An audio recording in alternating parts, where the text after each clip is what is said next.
Have you seen them? The construction workers? Have you seen them? Working on the roads at night?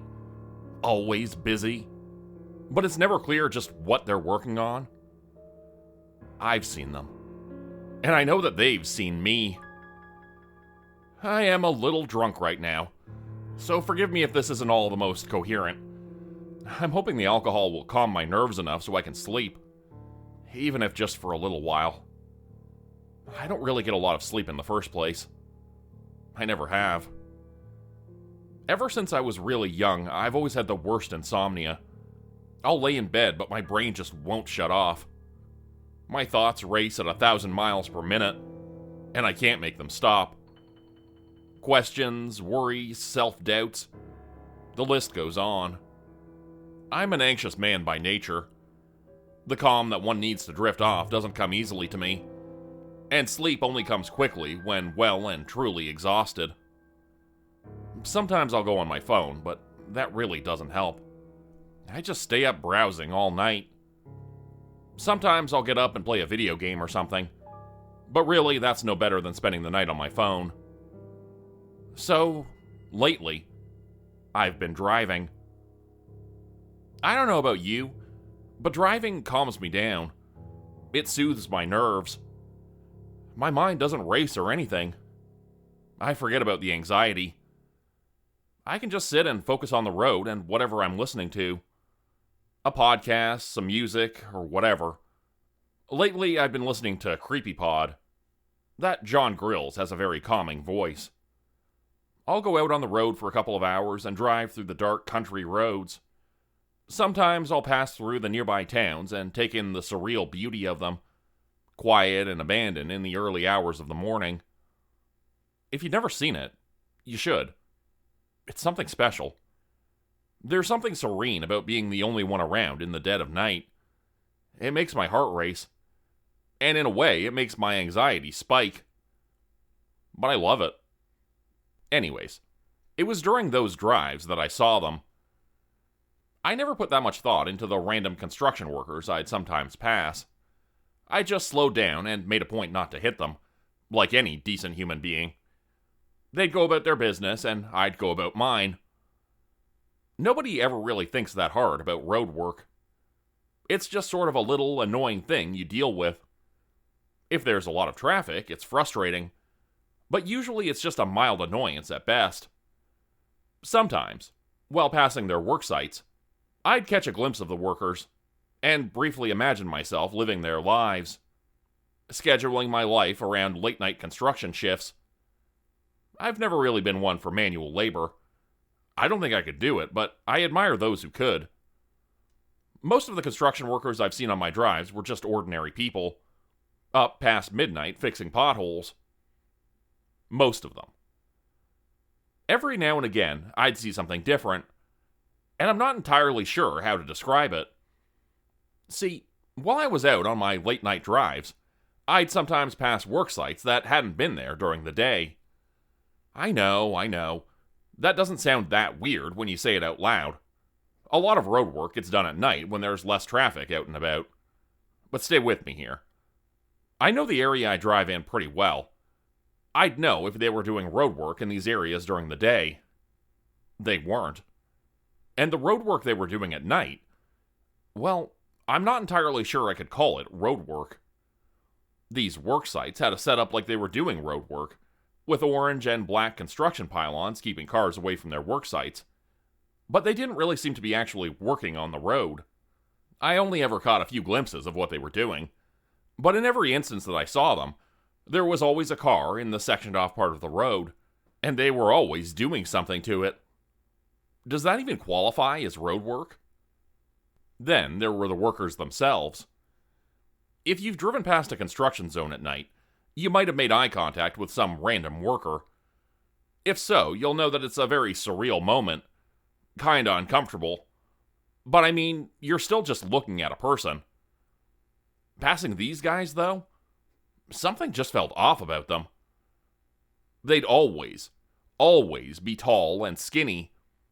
As in, weirdly tall and skinny. They'd be dressed in baggy uniforms, and their facial features never seemed quite right. Their hair looked like a badly done wig.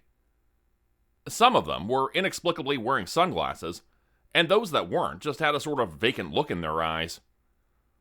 The weirdest part was how they'd all just sort of stop and look at me as I drove by. In unison. They'd just stop what they were doing and stare. Eyes fixated on my car as I passed, as if they were waiting for me to leave. The first few times I saw them, I never really thought too much of it. I mean, you see weird-looking people all the time. It's not exactly unfathomable that some of them might work in construction. What they were doing was never really my business anyway. But as I started seeing them more and more over the next few months, those little weird traits they had stood out to me more and more.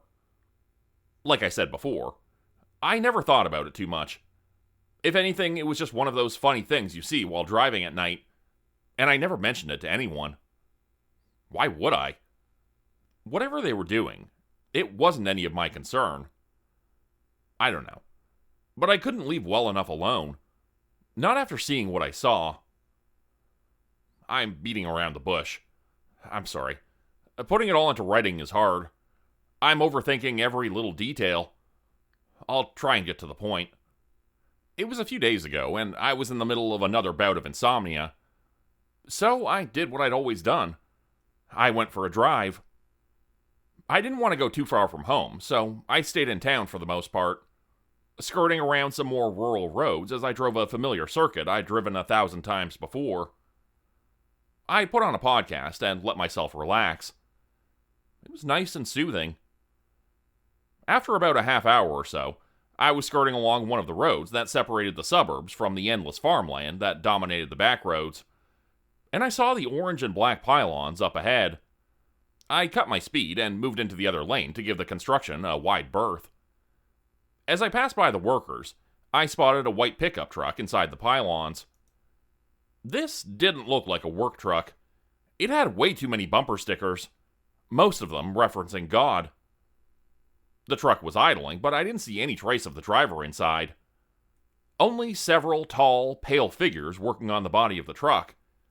And as I passed, they all turned to look at me, fixing me in wide, unblinking stares. I looked back at them only briefly as I slowly drove past.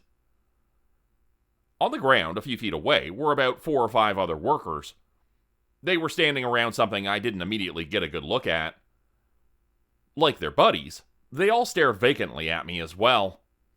And as I drove past, I caught a glimpse of just what it was they were standing over. And I almost stopped the car.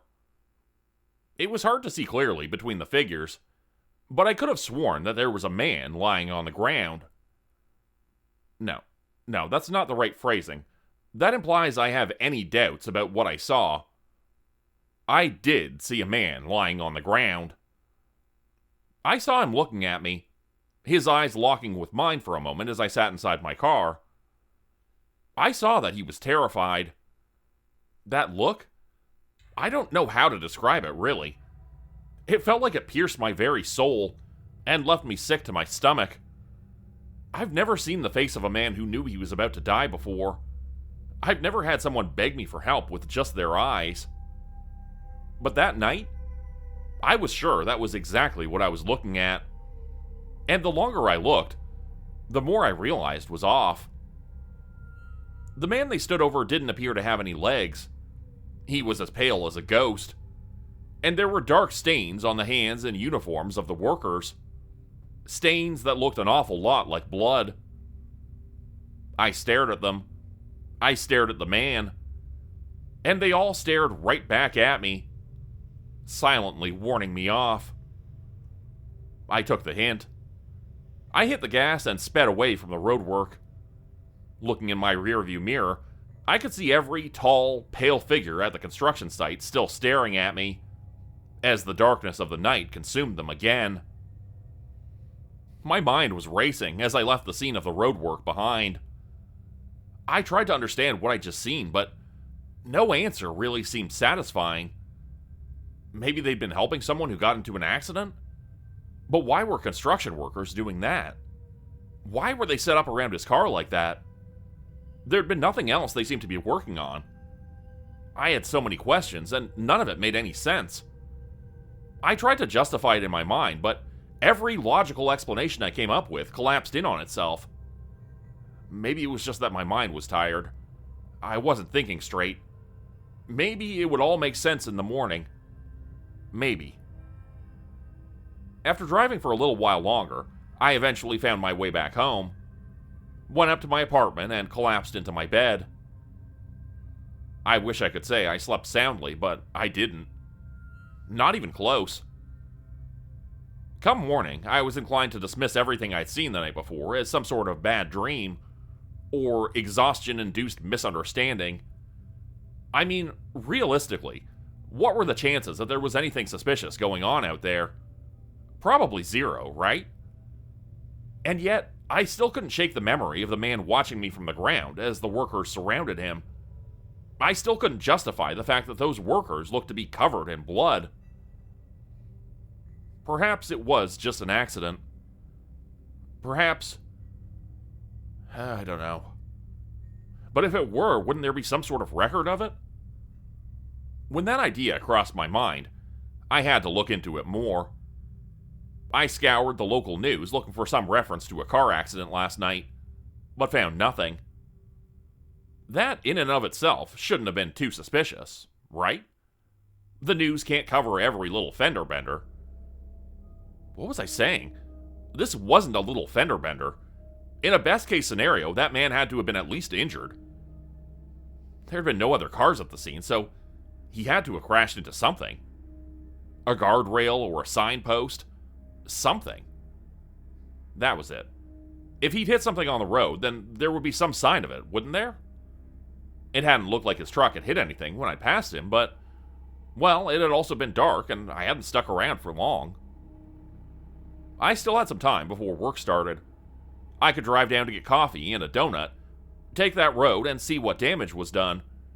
It would alleviate all my fears. No problem. So, that's exactly what I did. I took a long route to pass by the spot where I'd seen the accident, and I expected to see pylons or even a police car. Judging by the time, the accident had only been about 6 hours ago.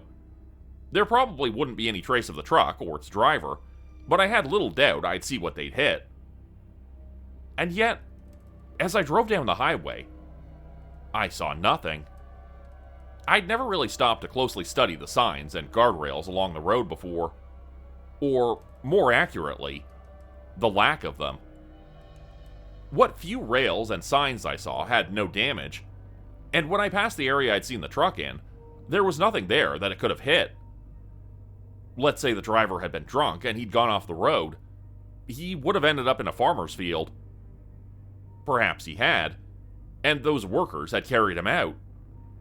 But wouldn't there be some sign of it? Some evidence? I saw none. I passed that way a second time after getting my coffee, to get out and take a closer look, on the off chance I could find more evidence. The golden glow of the rising sun didn't offer the best light to investigate in, but as far as I could tell, there was absolutely nothing. No signs that anything had gone off the road. No evidence of bloodstains. No chipped pieces of paint or signs of damage. Nothing at all. I almost wondered if I was in the wrong place, and spent the next 15 minutes walking up and down that stretch of highway looking for something. And yet, there was still nothing. After a while, I got back in my car and went home to start work. As I meandered through my workday, my mind kept wandering back to that car accident from last night. Why did this matter to me? Why was I putting so much effort into this when really it shouldn't matter? Was it the look in that man's eyes? Why would that drive me? I sat mindlessly at my laptop, replaying those precious few seconds I'd shared with him over and over again. Maybe it was that fear that I saw. A mortal fear that was hard to describe. But that was stupid, wasn't it? This shouldn't be bothering me. Why was it bothering me? When I had a moment, I scanned the news again. I looked for any announcements of recent deaths, and found nothing of note. Eventually, I gave myself 2 shots of espresso and shifted my focus back to my work. Or as much of my focus as I could spare, at least.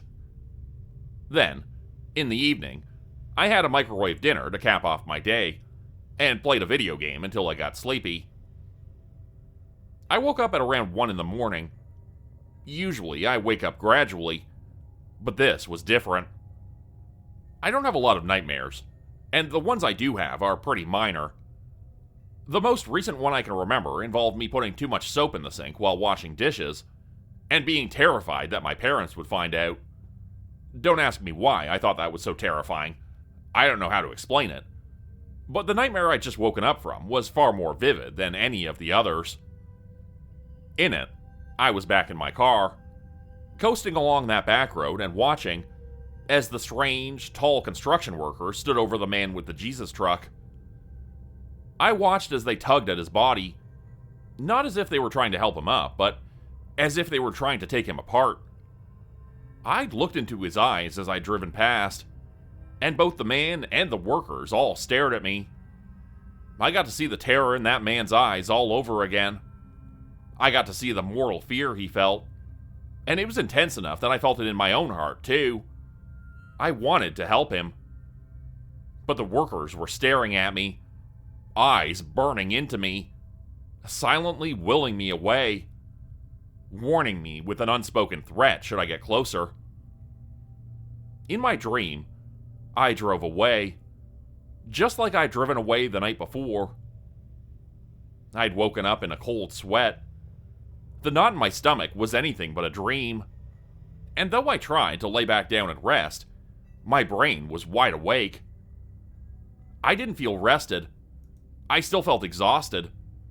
But after half an hour, sleep still wouldn't come, and browsing on my phone quickly felt like a hollow distraction.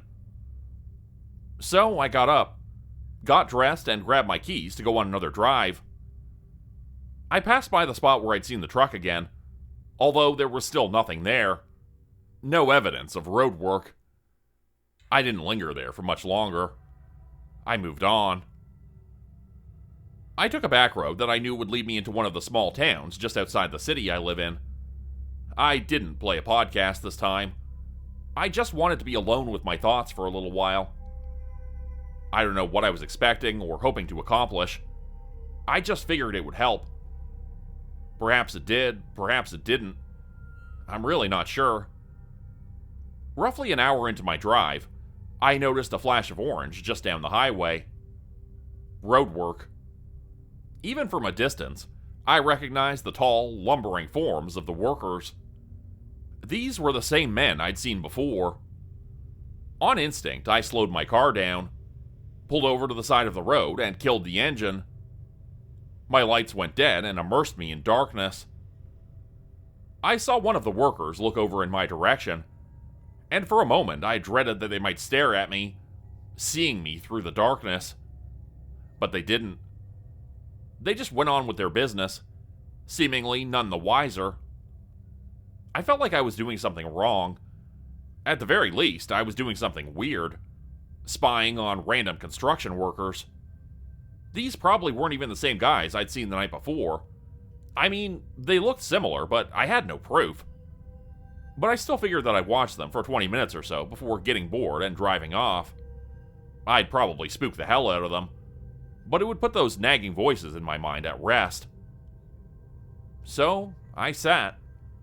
I waited. And in time, I saw. I watched as the workers set up something on the road.